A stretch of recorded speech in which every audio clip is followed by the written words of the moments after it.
Hi everyone.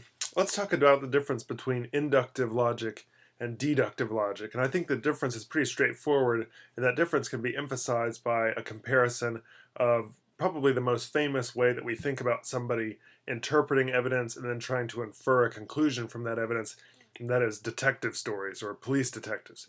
So let's take one from a movie, let's say Seven. If any of you have seen Seven with Brad Pitt and Kevin Spacey and Morgan Freeman, throughout the film, these detectives, Brad Pitt and Morgan Freeman, are coming across these grisly, horrible crime scenes in which the seven deadly sins have been enacted on a murder victim in a particularly gruesome way. What the detectives are doing in each of these scenes is compelling is compiling all the evidence together, taking chart of all the evidence, surveying the evidence, and then trying to, from these each individual little pieces of evidence, trying to infer a much larger conclusion. In other words, you begin with a blank slate, you allow the evidence to, in a sense, speak for itself, you assess that evidence against other cases, against other analogies, and then try to come up with a broader conclusion to say who did it. In that movie, they had no idea until Kevin Spacey turned himself in, that the inductive process was really even working. Nevertheless, they were engaged in kind of inductive inferences, meaning starting from very small instances and reasoning towards a larger conclusion or larger thesis.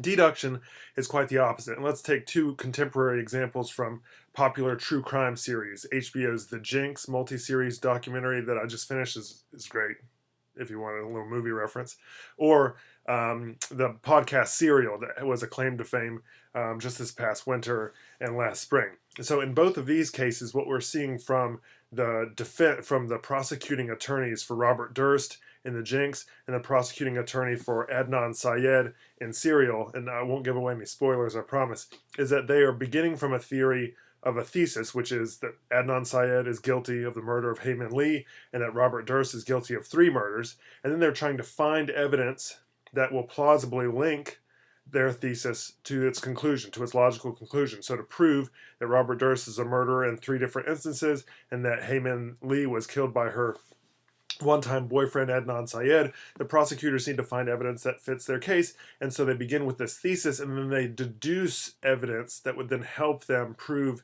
that in a court of law. And so deduction begins with a single premise and then moves on to smaller pieces of evidence that prove that premise. Induction starts with those smaller pieces of evidence and allows that evidence to speak for itself, and then you infer a larger conclusion based on what the evidence will allow. So to make these even more specific, to help through this process of inductive logic versus deductive logic, I've assembled a series of syllogisms, and we can go through in each of the several next slides why each is an inductive syllogism or a deductive syllogism.